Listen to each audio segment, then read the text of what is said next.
Welcome to the Hacking Your Health podcast with Ben Canning and Dave Kennedy. Two guys heading out to hack body, mind, business, and beyond. We are here to provide a single source, bullshit-free guide to understanding your body and how you can live better for longer.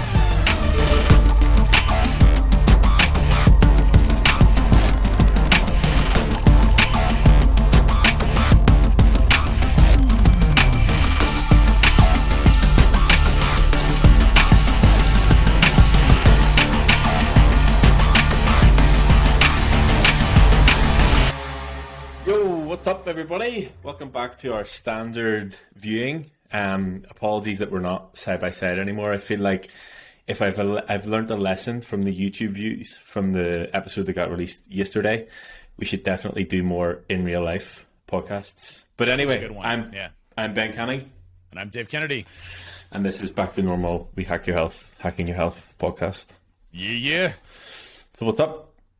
Hey, no, I thought that podcast turned out great yesterday. Yeah. By the way, if anybody on the stream notices my tongue is orange, I just had a bunch of Tic Tacs, orange Tic Tacs. And so I was in the car right here. I'm like, oh, I got orange Tic Tacs. I forgot about those. Like, of course, I ate like half the bottle of orange Tic Tacs. So yeah, no, it's just a little small thing. I ate half of them. I regimented them a little bit. They say 0 calories. Obviously, if you're probably eating 500 of them, they aren't 0 calories, I would assume. But I'm not going to count that in my macros today. So. Okay, fair enough. So what's been going on? Dude, well, it was crazy. So last week, had a friend, fly in that I hadn't seen before, and it was really hard tracking my macros because we were always doing, 16 Irish car bombs and everything else. But, all in all, I dropped 2 pounds somehow, and, things were good. But no, thought last week was a lot of fun. The in-person podcast that we did, I thought was really good. It turned out really great as far as I thought the production of that was really cool. But things have been good. Training's been good. Feeling real solid. I went back to our favorite place in Brook Park, Ohio, which is Old School Iron, which is just a grungy, badass, gym that is super intimidating. Dude, there was a dude there that was even bigger than the dude we saw the other time there. I was like, oh my God, there's like they keep growing. Bigger than the biggest dude you've ever seen? It was bigger than the biggest dude I'd ever seen before. He's bigger. I was like, man, he's of course eating this big bucket of chicken and rice, and he's got his protein shake next to him. I'm like, dear gosh, like, what is going on here? But it was good. It was good. How about you, man? How about you? Welcome back. Thank you. Well, I managed to put on, I think, 7 kilos, so whatever that is in pounds, in my time in America. It's like 16, 17 pounds. 15 and a half pounds. So that was impressive. I mean, this is definitely the heaviest that I've ever been. But saying that, I went obviously back to the gym today, and I feel great. Like, obviously, a lot more weight of myself to throw around, a lot more fuel in the tank, so I feel good. Moved into a new training block today, so that will be an interesting one. Now I know what I'm aiming for 6 months' time when we reconvene our competition, our lifting competition. So I know what I need to work on and what my strengths and what my weaknesses are. So I'm looking forward to that. But generally, I guess this week it's just sort of been getting back into the routine of check-ins and calls and being back here in different time zones and sort of catching up with everything. So it's been good. Yeah, today's check-in, so I'll have to do the photos and all that good stuff, as far as check-in goes. And then right after this podcast, we got our check-in calls, or just like the weeklies, which is good. So that'll be good to catch up with everybody that we saw there, and see the faces that we actually met in person that was in town. So it was cool. I mean, see Todd. Yeah, I mean, it was really cool getting everybody together and going out and being able to hang and chat and have different discussions about our journeys and struggles and everything else. And I think we talked last week a lot about the tribal aspect of things around lifting. But what I wanted to talk about today was having a buddy with you to actually go and lift, because I think I don't mind lifting on my own at all. But every once in a while I enjoy lifting with somebody else. So like I've made it ever since you came into town, I've made it a priority of mine to reach out to my buddies that lift and go to Old School Iron, at least once a month, just to get out of the house and go with somebody and lift with somebody, to keep that social aspect of things going. And you always learn something new, when you're with your friend. Like, obviously I learned a ton.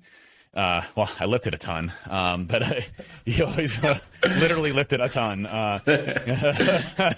Oh, God. But you learn something new every time you go with somebody. And, some of the things that I really appreciated when we lifted that I kind of found were maybe not deficiencies in what I was doing, but, could have done a lot better of, I think, is how I do my lifts and how I structure them. I was spending way too much time in the gym. I was spending probably an hour and a half to 2 hours at times, at the gym, and it's just not necessary. It's really not necessary to spend that much amount of time. Now, maybe if you're hitting multiple body parts and things like that, but really a solid hour is plenty of time for muscle hypertrophy and busting your ass and, getting in there. Like yesterday, I was at Old School Iron for an hour and I was smoked. Like my back was dead and my biceps were dead. I had nothing left to give in those two muscle groups. And, one of the things that I learned, very quickly is, warm-up sets are important, right?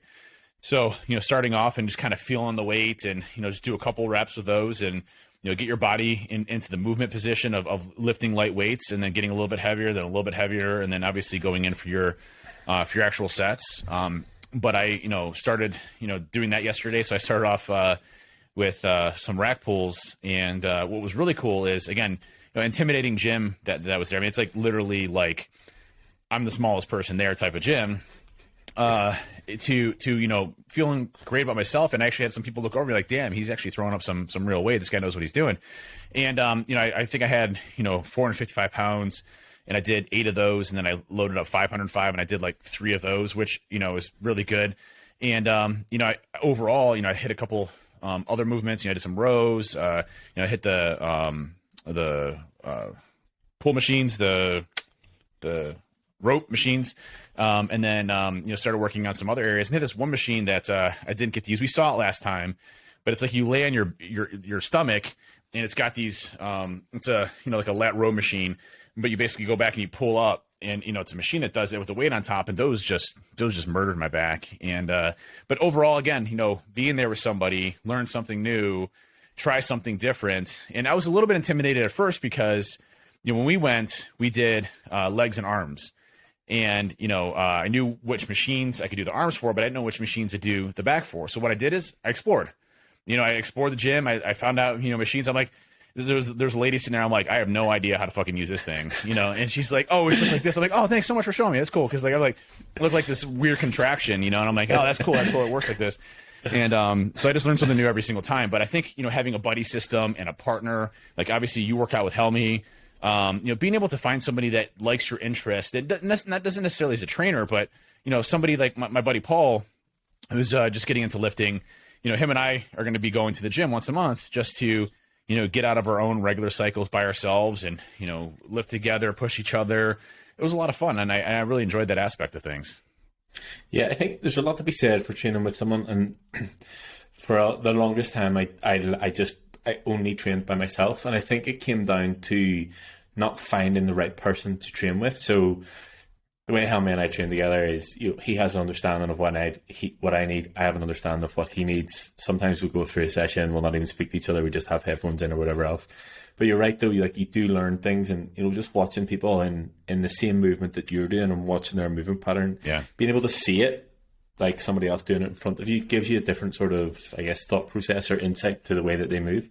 But even like I said to you last week, or like we said whenever we were in the gym, like to me, I love going to different gyms because of all that other, we didn't really go in with a plan the last time. I just knew that I wanted to do this quads first and the order of the muscle groups that I wanted to do. But in terms of machines, because we didn't know what was there, I didn't really know what we were going to do. So being able to go in, try out different machines, create a new stimulus in the muscle, learn something again, see other people. And I don't know about you, but there's always that well, I definitely do know about you actually. There's always that natural competitive with just being in that space and other people being around there, that you're automatically, 10% stronger in some way because you're in a different environment. So yeah, I definitely think having someone that you can go, and even I was texting, I'm just going to call him Other Chris because that's what his name now is, that he was saying about, maxing out in terms of the weight, and, he's obviously set his stuff up in the garage, and he's like, I don't really want to try and push my max by myself. And I was like, don't fucking do it, because the reason we were able to do it last week is because I was stood there and I could catch the ball if I needed to. So,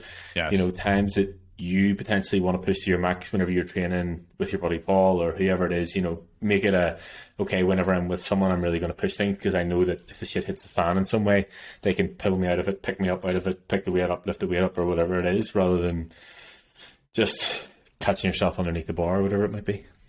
Yeah, and that's a couple of things to hit on that point was, when I saw you lifting in my gym, whether it was doing rows or other things, I learned a little bit more about how I needed to push myself or how I needed to do a specific movement. Like even more so, like on the rows, for example, obviously you think about it as you want to be able to put a pencil basically in the small of your back, so you squeeze, your back to make those muscles contract and to get the most amount of range of motion and everything through those muscles. And just seeing somebody else do it and seeing, obviously I learned some new torture moves is the best way of explaining it.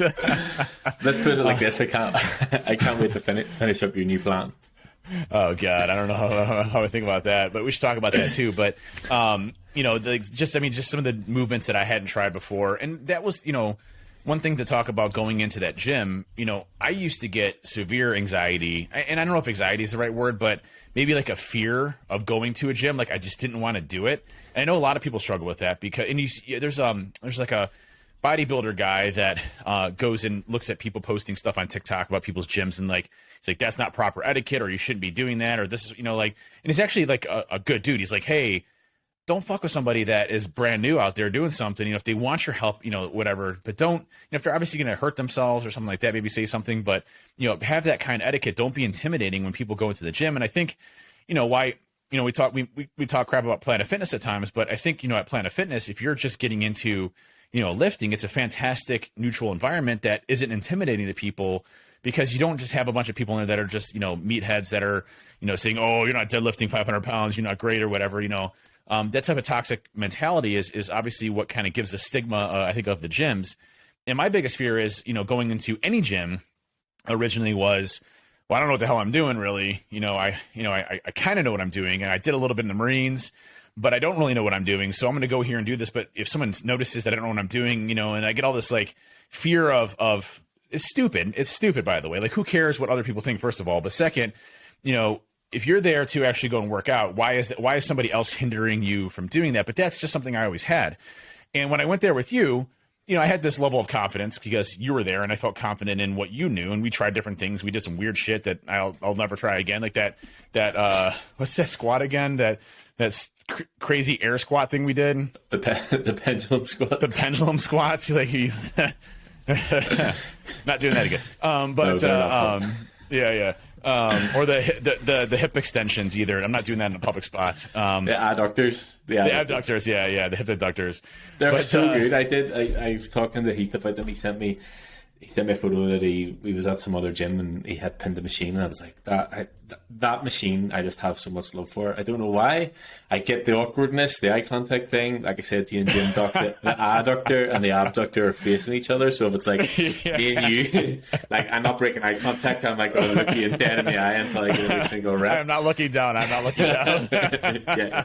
I'm like 54 reps in, like no idea what's going on, but I'm not breaking it. But yes, I get the awkwardness in it. But genuinely, like, such a great machine that, it's such a small muscle, your adductor, but what it can do from stabilizing the rest of your body and your big lifts and squat and leg press and all that, like, it's so good. And if you look at the high-end bodybuilders, if you get, somebody mentioned Dorian Yates on Twitter, like, if you see a picture of his hamstrings from beside and you see his adductor in it, it's like, it's the strangest thing, and it's the strangest muscle to think about training, but I just have a lot of love for it. Not sorry about that at all. I'm just looking forward to the footage that the guy.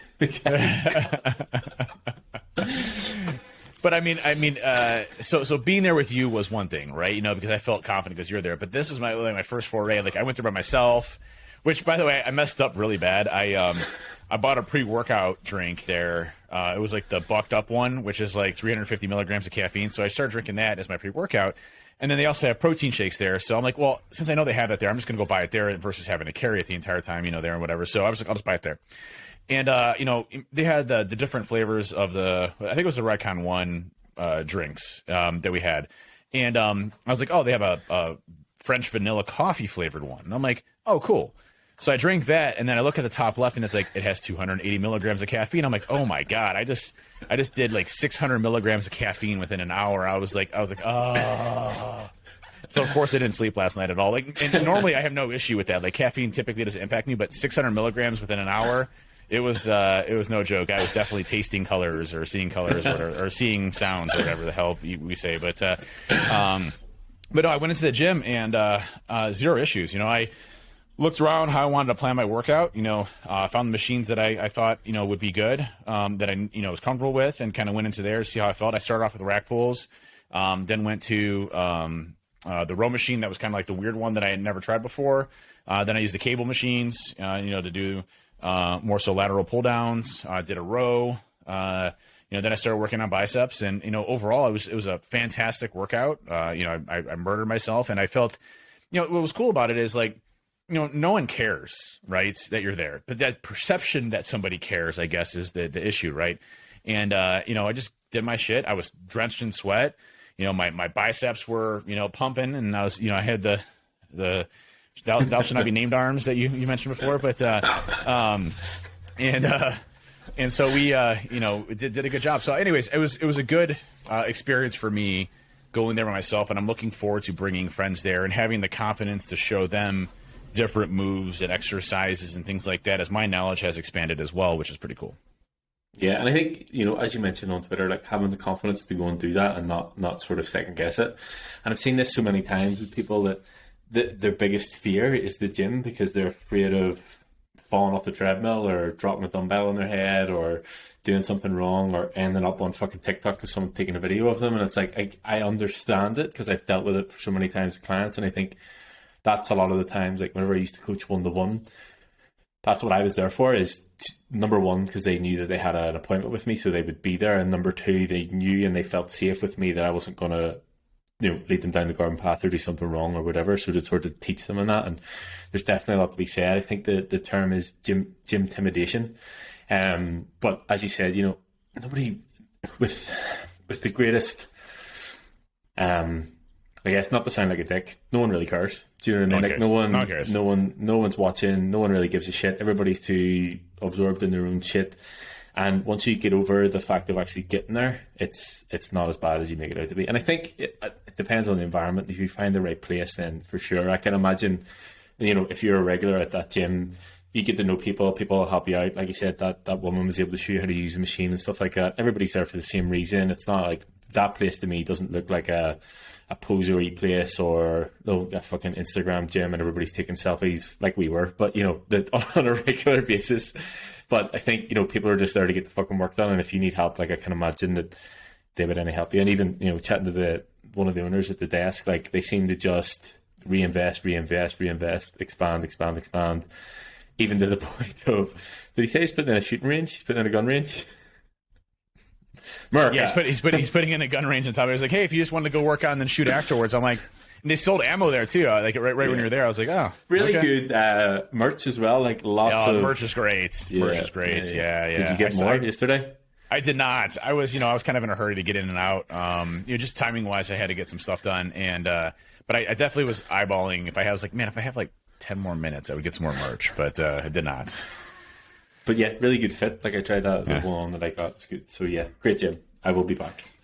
Yeah. So I mean, I think again, the whole thing around the stigma of going to the gym and not knowing you're doing this, and if you're in that type of situation where you feel the same, and I know I've always kind of felt that way.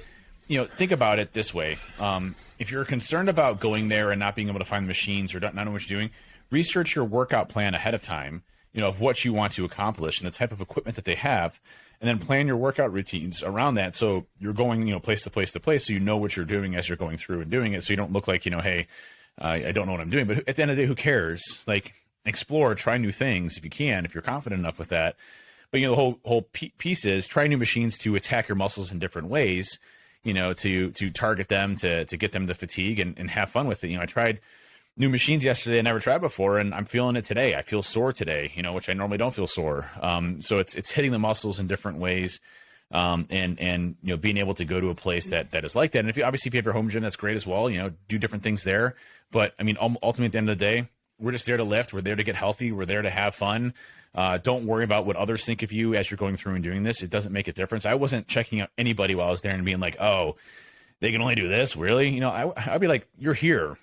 You know, you're doing some awesome work, and that's amazing that you're here putting that up, because that's you. You know, that you're here, and you're above 90% of the rest of the United States or whomever that is here today in Ohio, in this specific area, because you came out to make yourself better. So that's the biggest thing I think you have to remember, is that, hey, you're out there putting the work in to make yourself stronger than yesterday, and that's ultimately what you're trying to accomplish, right?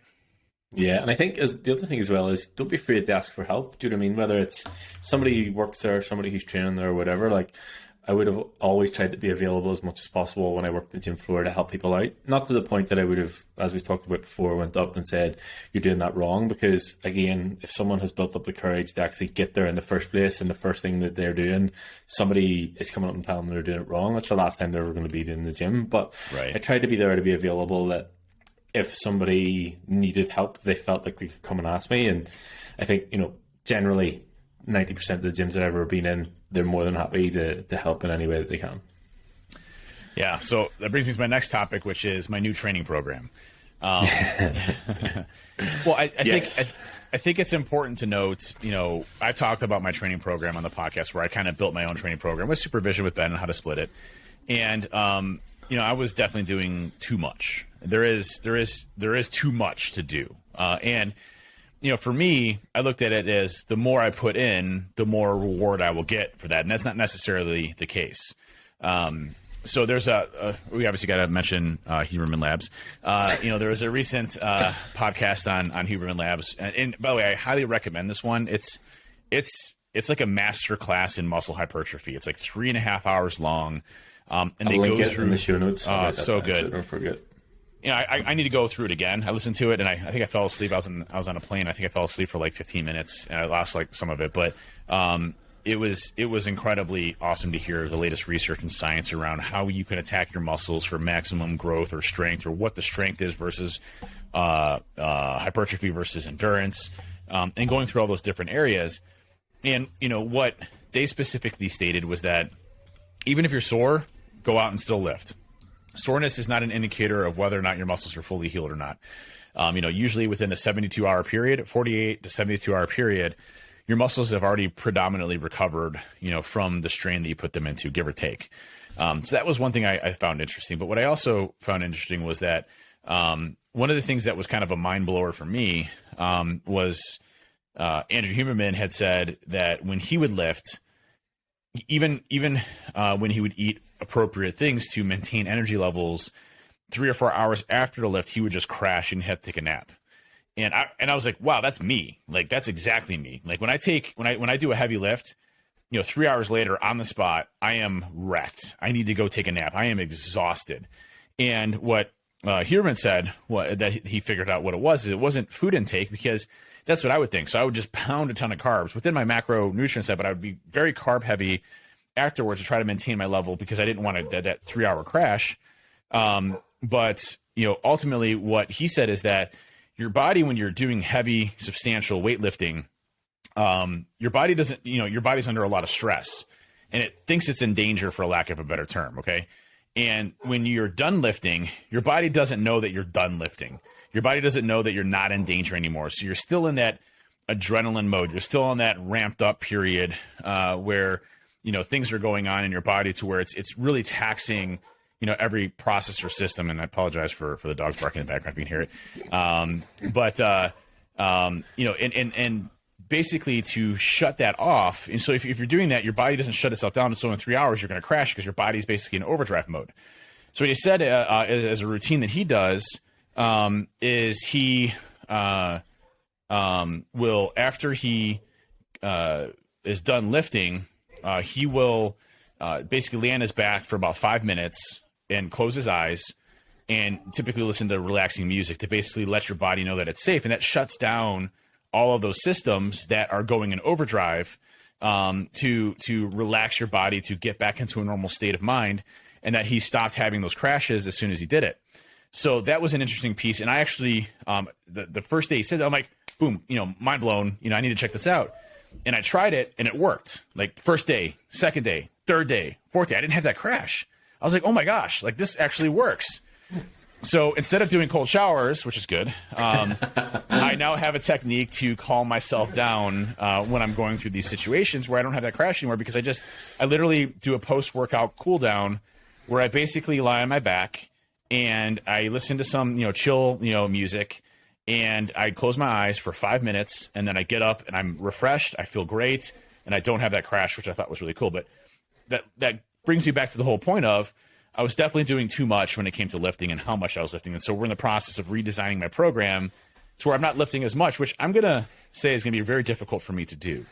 Well, I feel like, number one, to touch on the Huberman Lab stuff, I don't know if I've ever mentioned it, but we've obviously talked about ashwagandha a lot on the podcast, and I will 90% of the time have a serving of ashwagandha after I train before I have my post-workout, for that exact reason, to sort of bring you back down to that rest and digest state. So same concept, just a different way to do it. But I will try that lying down on the ground, me and Helmy, like in the dark in the gym, held hands, listening to like crying music, Yeah. Yes, but anyway, so your training plan, I feel like, yes, number one, it's very big of you to admit that you were doing too much. I have been telling you that for a long time, but I'm glad that you've come to the conclusion yourself.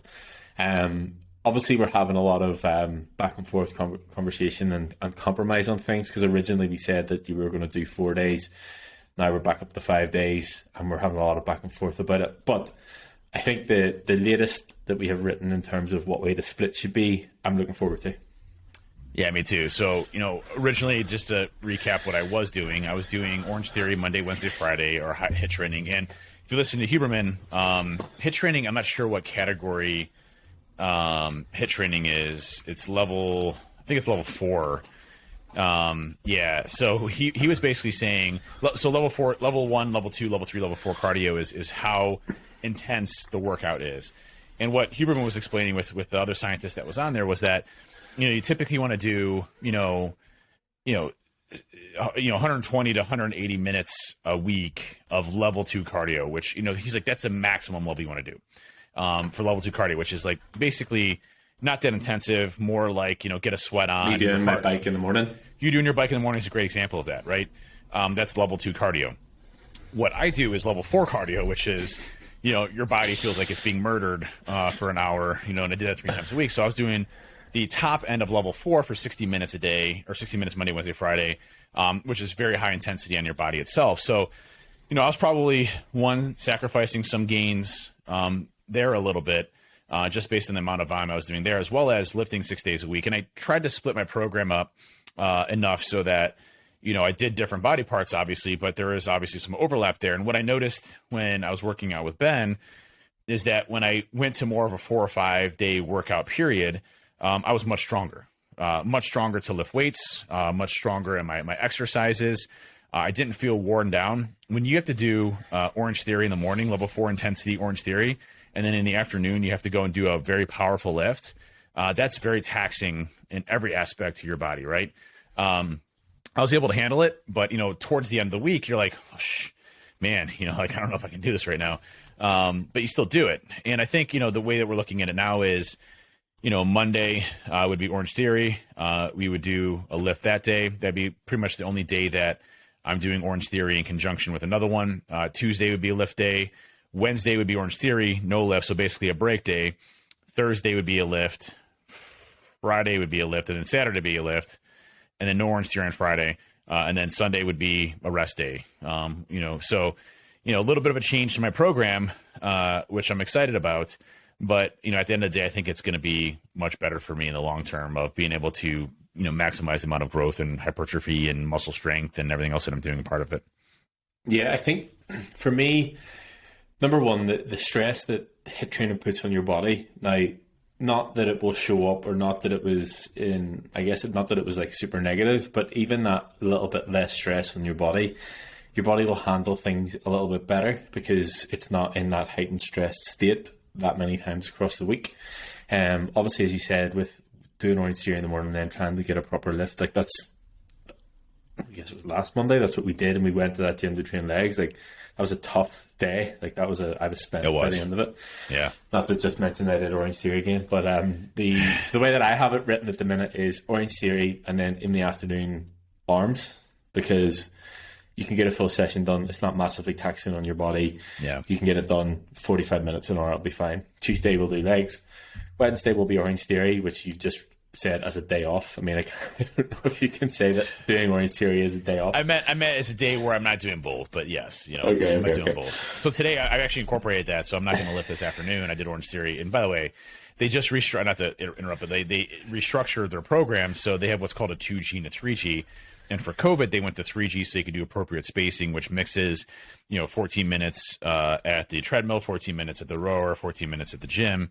And they restructured it back to the 2Gs, which is basically like 21 minutes on the treadmill and 21 minutes, or I think it's 24 minutes. 24 minutes on the treadmill, 24 minutes on a split between the rower and the gym in most cases. Sometimes there's a run row and some other stuff, but that is hard. I don't think I would have. I didn't have anything left after the 14 minutes on the treadmill. Yeah. But yeah, it's tough. Then Thursdays we'll do full body pull, which will incorporate legs. Fridays, obviously favorite day, push day. Saturday we'll do legs and arms, and then Sunday we'll rest. So I think you'll hit legs 3 times across the week in some aspects. So legs on Tuesday, you'll hit some sort of hamstrings and glutes on a Thursday, and then a full leg day again on Saturday. So I'm looking forward to putting it together. I guess we just need to decide if we're going to do a 7-day or 14-day rotation, and then we're good to go. What's a 7-day or 14 rotation? What would be the difference there? So we'll either do one block like of 7 days or two different weeks, and then you rotate them. I typically like the 2 different weeks because you're trying something different each time, and you're kind of hitting the muscles a little bit differently. So what I like to do is switch between my sumo deadlift and the the trap bar deadlift. Yeah. And those types of things that could be a little bit different as you go through. But yeah, I mean, like that'd be kind of cool to program 2 weeks. So I might actually change what the days are then in the second week, just to really throw a spanner in the works. But yeah, I'll get it. We have a couple of weeks yet before it starts, so I'll get working on it. Yeah. But, speaking of which, I'm going on vacation on Saturday. I fly out, and the first 2 things I looked up is there a GNC next to my place? And there is, so I don't have to pack all my protein and stuff like that. I can get my multivitamins and protein and everything else while I'm there. And then the second thing I looked up was, where can I get a 24-access gym? And I found a place I already reached out to them, got a membership, and so I'm ready to go as soon as I get there. I'm going to lift the day I get there, just because that's vacation. No, that's vacation. So. But even and I've always trained whenever I went away, even if it was just for 3 days or 2 days. I'll always find a gym and go and train. Like, oh, you're crazy, you're training when you're on holiday and whatever. I'm like, it's such a big part of my life. Like, it is. Why would I stop that just because I'm in a different country? And as I said to you last week, going to other places and other gyms and seeing different things and trying out different things. And okay, I'll maybe not be as 100% stuck to my training plan when I'm away, but I'll go and train. Attack your muscles same way. Yeah. Get a disco pump on if I'm going out for dinner.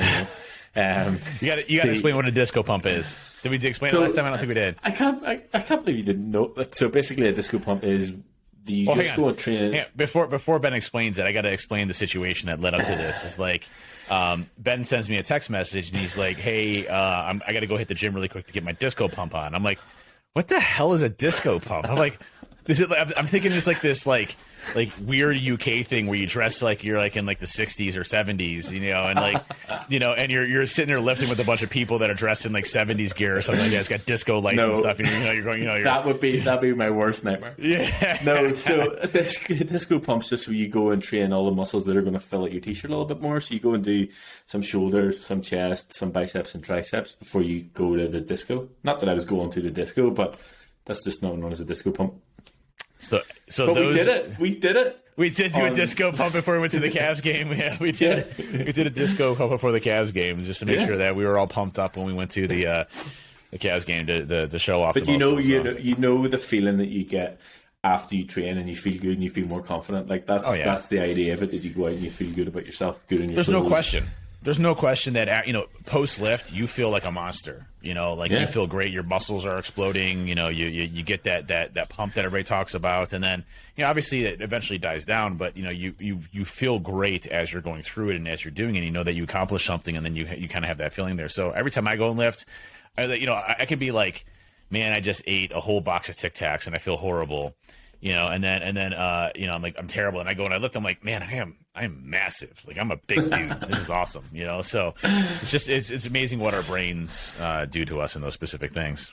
Yeah, it's actually funny that you mentioned that as well. And this, you can obviously relate this in a different way. And we've had this conversation many times, but obviously after I left you guys, I went to Philadelphia and I hung out with my dad and his friends and stuff. And obviously, like, the group that he hangs around with haven't seen me in a few years, and obviously I look different. And it's funny, like, they're looking at me like, holy shit. And I'm like, in my head, I'm still small. Like, I'm still a skinny, small person. And I'm like, it's hard for me to get my hand around. And they're like, yeah, no, you're a big fucking guy. And I'm like, I don't feel like a big fucking guy, but thanks. But it's the same that, we've had this conversation. You are a big guy. Tall enough to make the cut. It's not just tall, you're big too, like in a good way. Like, you're a big dude. Like, when I say, I'm like, okay, that's Ben. He's a big dude. I'm glad I made the cut. But yeah, it's just that sort of, like, I always go back to thinking I am that previous version of myself, and it's like, I get that I am bigger, but it's not, I'm still not sort of registering that. And I say the same, with Chris last week. He keeps catching himself in the mirror and not believing that that's him. Do you know what I mean? And it just takes time to sort of align yourself with that new identity. I'm on mute. So it's funny you mentioned that, because I think that's something that, I still struggle with from time to time, which is, when I see when the XL shirt starts to feel kind of tight on me, I'm like, oh, whoa, I'm getting fat again. And you're like, whoa. But I'm the opposite. I'm like, oh, the XL's feeling tight. Oh, yeah. It pisses me out. So it's so funny. We're talking about this, and it's like, Ben's like, I need a double XL. I'm like, double XL? He's like, oh, yeah, I can't wait. I love to be bigger. I'm like, I would never wear a double XL. Listen, I will gain another 30 pounds in weight over the next few years in muscle, and I'll still be trying to fit in an XL.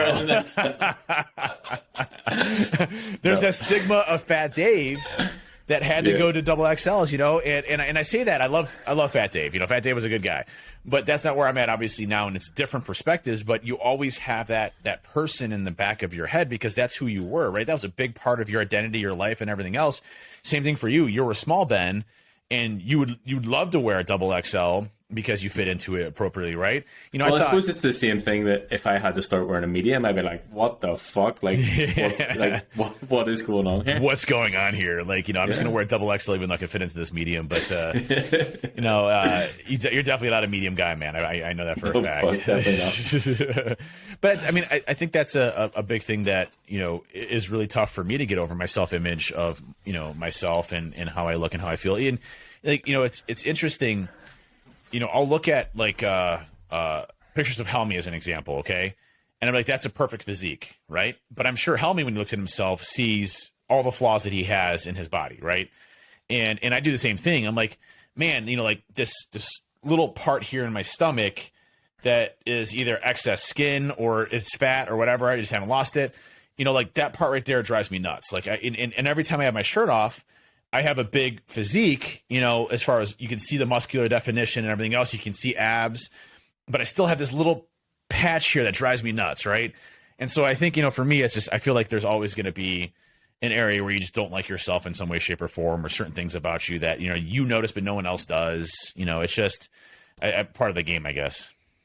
Yeah, I think that's sometimes the hardest thing to get over, and you'll always be your own worst critic. And I think it's actually good to talk about Helmy, because for anybody who wasn't following, he didn't place in his show. And like you said, I look at him and be like, fucking hell, like, he's massive, he's lean, he's the big guy, he's a fucking strong guy. Yeah. And then he's on stage with these other people who are, just at a slightly higher level, and you're like, how can these, like, where does it end? Do you know what I mean? It just keeps going and going and going. And for Payden, he has handled the situation really well. There's a lot of lessons learned. He knows what he needs to do. He just was not up to standard. But again, it's like, somebody will look at me and go, fuck, I would love to look like that. Somebody would look at Helmy and I go, fuck, well, I can respect what he looks like. It wouldn't be for me. But, and then he looks at other people and he goes, this is what I want to look like. So there's always the levels of, like, people that you're looking up to or people you surround yourself with.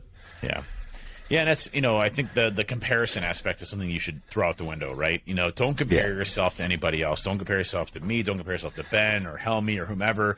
Compare yourself to you and the improvements that you have made over time in this journey, whether it's, you're running faster and you're stronger, or you're noticing that, you know, the pants that you never could fit in before you can fit into, you know, those are all accomplishments that make you you, and you're making progress in those areas. You should never compare yourself to what you see on a celebrity magazine or, you know, things to that effect. And yeah, I know I make the joke about the whole, you know, Reacher guy, the Jack Reacher guy and his muscles, but, you know, like, I don't think there's anything wrong with admiring, you know, another male's physique and saying, hey, that's a great body type, and he's kind of the same as me. I would love to somehow get to that point someday, and have goals. I think goals are different than looking at yourself and saying, I'm not as good as that person there, or my body will never be that way, because that's not true. You know, like, you can, you know, obviously there's some genetics, you know, aspects of things. There's body types and builds.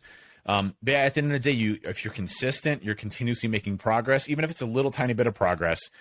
That's an awesome thing for you to be able to have and to accomplish, and something that, you know, frankly, is better than 90% of the people out there that aren't improving themselves or making themselves better. And that's really where you have to look at it. And again, I came from a different spectrum of most folks. You know, I was extremely overweight. Ben came from being extremely, you know, tiny and small. He's definitely not tiny and small now. He's Big Ben. And you know, those are the things that make us who we are and drive us to what we do. But again, try to improve yourself, try to make yourself better every day. And that's why we're here. That's why we're talking about this. That's why we love this stuff. That's why we go to the gym. That's why, you know, push ourselves at different levels, because it's competitiveness with ourselves and making ourselves better. Yeah, I think the comparison thing is a tough one, because I guess it depends on your personality and the sort of internal dialogue that you have. Because I know that people will look at certain people in a certain way and think, oh, you know, it's easy for them because they just get to train all day. And I know that people used to think that about trainers, like, oh, it's easy for you because you live in the gym. And I'm like, well, I get the logic behind it, but not, you know, I'm the same as everybody else in terms of the work that I need to put in. And then you get people who, like us, will look and go, you know, I respect the work that had to go into that. Like, I respect that, like you're saying about looking at the Jack Reacher physique or other people's physique or other men's physiques. I didn't know that we'd ever be having this conversation about us looking at other men's physiques. But it comes down to, because you train and because you do these things, you now have a newfound respect as to the effort needed to go in for them to look like that. And then you get the other people who almost see it as a negative, and they're like, oh, well, I'll never look like that, so why should I even bother trying? So it depends on your sort of internal dialogue and I guess that's where it comes down to, right back to the very start in the mindset sort of stuff. How do you deal with that from a personal training perspective of getting people into that mindset? Because I think, you know, when I first started, you know, I know a lot of my struggles were body image, you know, confidence, things of that effect. And, you know, like, I know I probably said 10 times, I don't think I'm making progress, you know, and you're just like, fuck, you know, like, go to this one. I think I've used the F-bomb 3 times, so I apologize. I said I wasn't going to do anything. My mom texted me and she said, really like the last episode. You make me proud every day. You don't need to say fuck. Tell Dave too. Sorry, Mom. It really emphasizes the point sometimes. It does. Like, we're emphasizing, you know, a specific name, and I apologize. That's right. That's right. I was just talking to Aaron the other day, and since our kids have gotten older, we're noticing that we're swearing more often. Like, you know, like we were like goody two shoes, never swear in front of our kids, obviously, and now it's like, you know, shit. You know, you're like, oh, whoops. Yeah, whatever. They're fine. They're good. But I think that's something to think about, is like, you know, how can somebody that doesn't have a personal trainer overcome their own issues and progress and things? And we've talked about this before on some of the earlier podcasts, but I think it's important to resonate and talk about again. So for me, what I try and do is be realistic with people at the start. So if someone comes to me and says, I want to lose, you know, 50 pounds in the next 2 months, I'm like, we can do as much as we can, but I can't guarantee you that specific number because there's so many variables, blah, blah, blah, blah, blah. The other thing as well is, if someone comes to me and says, I want to look like this person, and shows me someone, I'll go, look, I can get you, you know, leaner, bigger, smaller, whatever you need to be, but there's no way I can make you look like that person, because they have different genetics, they're made differently, they have, you know, they could have had 15 years of training or whatever it is, and there's so many different variables to that as well. And even you sent me a photo of the guy, I know, some coach from Tonal, probably fucking Coach Tony. And, Coach Jackson. I didn't know Coach Tony at the time yet, but but yeah. So what did you said? You know, this would be the goal. This is what I want to look like. And what did I say to you? He said, I mean, we can move you towards progress step, but you're yourself is basically what the gist of it was. Is like, hey, so it's just we'll get you to a good spot. It's just setting realistic expectations, because if I said to you, yes, do you know what, give me 6 months and you look exactly like that. If it got to 6 months, you could have made the most amazing progress, but because you didn't look like that guy, you'd be like, fuck this guy, doesn't know what he's talking about. Yep, 100% right. So it's just being realistic with it, and you need to understand that you as a person are built differently than every other person. So there's no way that you could specifically, like, even if we talk about Jack Reacher, I'm never going to look like that. But can I be bigger and leaner and, you know, get the 240 pounds or whatever? Yeah, 100%. But my body type will be different and I'll look different. Doesn't mean that I'll look bad in comparison to him, but I would never go, I want to put my head on his body. Do you know what I mean? Yeah, no, I'll put my head on his body. I'd be cool with that. But, but it's just because you respect the work of it. Do you know what I mean? The work of it, I think, is the most important thing. Yeah. And there's no reason that we can't get you to a similar physique that, you know, other people will look at you and go, holy shit, that dude's big. I got that today. I saw one of my employees that I hadn't seen today. I went to the office, and one of the employees came in. We were having just a get together, and he came up to me. He's like, "Dude, wow, you're huge." I'm like, "Thank you." Thank you very much. Like, I would have taken huge under a different context had I been, you know, Big Dave before, but I'm a different Big Dave now, which I thought was really cool. But yeah, I agree. So go ahead. No, that's what it comes down to, and it's sometimes other people recognizing those things in you and you don't. Do you know what I mean? And it's good. You know, even Jason put into the chat after we met last week. He was like, everybody's so much bigger in your life. And yes, okay, you could take that in the wrong way. It's been like, and obviously Chris gave me a hard time about how much food that I ate. I was got a bit of an eating complex off the back of it. But it's, you know, people sort of backing you up in terms of you are making progress and things are looking good, because it can be tough. You know what I mean? It's a long process. It's a long thing to do. And, you know, depending on what sort of, especially if you're going through like a muscle building phase, it's infinitely longer than a fat loss phase in most cases. Yeah. So it's harder to see the difference and it's harder to see the time, and it's just putting the reps in, literal reps. It is much easier to lose the weight than it is to build muscle. Like muscle growth is so slow in our bodies. It just takes forever. And that's why, I like your balanced approach of how you do things, which is, hey, let's build muscle at the same time, because you want to maximize the amount of time you're building muscle for, because it just takes forever, while stripping the fat off as you go through it, right? And those things are definitely possible. So that's accomplishable goal, and you'll see better results, because now you're going to start to see muscle definition, things that you already had basically underneath, just exposing that based off of losing the extra fat, that body fat that you had there, while also building muscle at the same time, and then basically building back up. So, I dropped all the way down to 200. Now I'm going all the way back up again. I'm 230 something now. So, gonna get to 240 here before Ben. So I'm pretty close to it. You might actually beat me. I'm not there in an optimal way, but I'm pretty fucking close to it. Actually, a funny. I guess look at that bicep, man. Look at that bicep right there. It's just, I haven't even looked at the days up there. Anyway, so go ahead. I point the note on that. That so one too. That one's up there too. Obviously, it was 237 yesterday whenever I weighed myself, and I took some progress photos. They're not the prettiest in any way, shape, or form, but my goal is over the next sort of 6 or 7 weeks to try and strip as much body fat as possible. And I know that, say I lose the 15 pounds that I put on over the week that I was away, if I do it in the right way, I'll be leaner, but I'll be lighter, but I'll look bigger, because it just comes down to displaying the muscle that's actually there. So I'm looking forward to going through this like short sort of mini cut phase. Still going to keep food high. I'm just going to get training to be the intensity. Yeah, it's interesting. When I sent you a picture the other day of my abs coming on, I'm like, man, I think this is the leanest that I've ever been. And it's amazing just by shedding a small amount of that. I don't understand it, man. Like, I was definitely over calories with those Irish car bombs and everything else. The thing about I guess the truth behind it is, the thing about alcohol is it'll dehydrate your body. So I always found, like, before, whenever I used to train but still go out drinking, like the morning after I woke up with a nice drinking, like I was shredded, because my body was just so dehydrated, and it's just water manipulation. So that could have played a part in it. So what you're saying I'm not saying everybody needs to go and get fucked up. For check-in days, I'm going to get hammered the night before and then do my check-in videos. Like, damn, Dave's really looking awesome. He's like, no, I've just been drinking a lot. So, yeah, but that could play a part in it as well. All right, so last topic before we bounce off is, and this is more of a fun one that I came up with, is what's your top exercise that you enjoy doing per muscle group? Okay. Where are we starting? Why don't we start with back?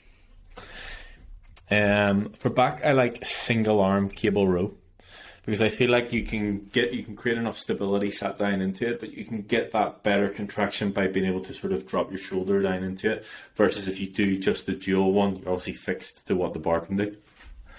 I think mine would be for back would be the T-bar row. I really like the landmine attachment that you have for that, and being able to pull that up and just really get that back going as you're going through. Yeah, I really like T-bar row. It's basically a landmine attachment that goes on the side of the rack that comes out, and then you put it's a T-bar attachment that then you can lift up, and hit it that way. It's really good for that one. Next, let's see. How about quads? I just like a simple leg extension. I mean, or split squats, I guess, depending on what you set it up. But if I'm thinking about like getting the proper contraction and being stable in the movement, just a leg extension if you do it properly. I think mine's going to be the belt squat is my favorite. So I've done front squats, back squats, split squats, goblet squats, you name it. The split squats, hip thrusters, you name it. I mean, everything that can bust those quads in. I honestly found that from a targeted isolation movement perspective, belt squats to me, and that's one thing I wish I would have had you hop on. We forgot about it, but would love to have you hop on that belt squat to take a look at that. But the quad isolation on that one to me is just absolutely fantastic. Yeah, so actually a good point to note in that as well, because this is something I pointed out with a couple of guys last week. It entirely depends on what way you're made up, where you feel the squat. So the best way that I can describe it is if you take a photo of yourself from the side, this might be hard to describe if you visualize it with me. So if you take your photo of yourself of the side with a barbell or on the belt or whatever way you're doing the squat, at the bottom of the squat, draw a line from the bar or wherever the force is coming to a point at your heel, so where you're connected to the ground. Then draw a line from your knee from the front of your knee to the back of your glutes and draw a straight line across. So they'll cross between where the line of force comes down and where the cross between your knee and your glutes is. If the line is bigger between the line of force and your knee, then you're going to be more quad dominant. If the line of force is bigger if the line is bigger between the line of force and your glutes, then you're going to be more glute dominant in the movement. So depends on the length of your femur where you get the movement from. Interesting. Did not know that. It's been new every day. So there you go. What about chest? Incline Smith machine press. Incline Smith machine press. I I'm going to say that's my favorite because I can adjust. I guess it could be potentially because of my shoulder, but I can adjust it and it can be lighter at the bottom. I get a nice contraction with it. I can push a decent amount of weight and I enjoy it. An interesting point, actually, to note. Sorry to keep interrupting. I was doing a bit of research on. So my right hip has started giving me shit, and I was like, "What the fuck is going on?" But there's a lot of research into because my left shoulder is sore, and when I'm overcompensating, so say I'm pressing something, I'm going to lean into it more on my right side. So because I'm over on this way, I'm going to be overcompensating from my right hip. So it always goes diagonal as to where the injury is. Interesting. The other side compensating. So I need to go and get that fixed because it's not pleasant. No, that's not. That sucks. That sounds horrible. So chest for you.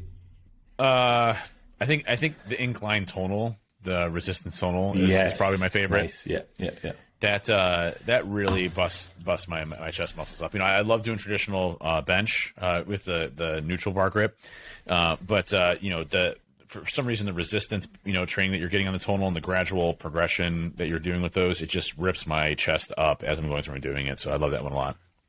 Yep. Biceps. Single arm preacher curl with a dumbbell. So we did those. We did actually in the gym. Yeah.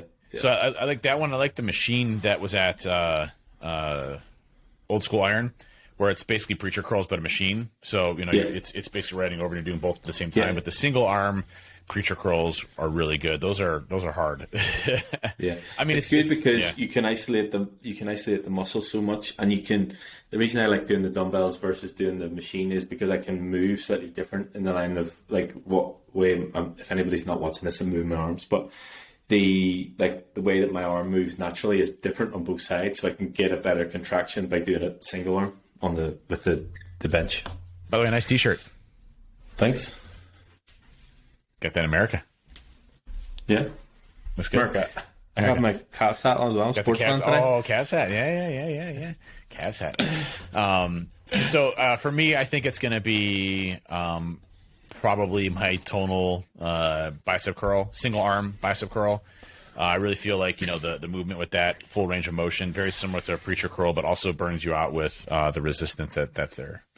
Yeah, I think I'd like to say as well, for anybody who's listening, who's on the fence about the tonal, buy one, because I think I fully underestimated the capabilities of it. I just sort of related it that it would be similar movements to a cable machine, but the way that it can create force in the opposite direction, the way that it will adjust if you're struggling, that it will drop the weight slightly so you can get those sort of like forced reps and things like that. Very, very cool. So if you're on the fence, number one, if you're on the fence, definitely buy one. Number two, if you're someone who works for the company and want to sponsor the podcast, send us a message. We're looking for sponsors. It's interesting because, what's great about the tonal, like when you're doing bench press, and you're going up, and let's just say you're at 1 RM, 1 rep max, you're done. Or 1 RP, sorry, or 0 RPs. You have nothing left in the chamber, and you go to push up, that let's just say it's 50 pounds, and you can't do it. Tonal recognizes it and says, "Oh, you're at a 0 RP. You have nothing left in the tank. Let's bump this down to 30. Can you still do it? Nope. Let's bump it down to 20. Okay, let's bump it down to 10." And you're literally just obliterating your muscles into everything that they have left, which is so cool. Yeah. That was hard. Triceps. Probably the cross body cable ones that we did on the tonal. So same idea, but actually crossing across. So it was actually I did them today, and I was like, I need to remember to add these into your plan. With the, the way we did it in old school iron, the way that the rope had it wasn't like a handle, it was almost like a cuff. Yeah. So if you could do it that way versus actually holding on to something, you get a lot more from the contraction. So cross-body cable extensions. Yeah, that was a good one. For me, it's going to be tricep extensions with 2 ropes, which is the Ben way. Basically you have 2 ropes attached to the what are those called? The clips, the alligator clips. We'll go with alligator clips. Camber clips, something like that. Yeah. And the clips on the machine. The clips on the machine, and you use 2 ropes, so it'll give you a longer extension. So when you're coming up, you can go out a lot further and then get full range of motion with your triceps as you're coming back. Keeping your shoulders in as you go back. So I really like the 2 rope tricep extensions on the tonal specifically, or on a cable machine. Those are absolutely fantastic. What I also have been doing lately is the neutral bar. Using that for tricep extensions, overhead tricep extensions. So neutral grip, come up, and then just come down with the neutral bar itself. And those are really great for burning out the triceps. So I've been doing a lot of those. Yeah. Glutes and hammies. Hamstrings, I like. I'm going to say RDL. It's not necessarily just specific to hamstrings, but I'll take it. RDL, or else a lion hamstring curl that you can get a real nice contraction on. Glutes, just hip thrusts. I don't particularly like them, but as far as growing that muscle, they do the job. Mine's going to be sumo deadlift, by far, my favorite. Yeah, fair. Good. Yeah, I love sumos. I just a really quick story on that one is I was doing sumo deadlifts the other day, and I must have moved the bar just a little bit, and I was this close away from my bare feet. I was like, I gotta be more careful with that. That's not good. My son, by the way, I don't know, I sent you the video yesterday, but my son, I come home yesterday from a long day of work, and my son's like, "Dad, I want to go lift." I'm like, "Oh, dude," I'm so tired. It's like 8:30 at night. I've had a long ass day. I'm like, of course we're gonna go lift right now. That's not even an option. Let's go.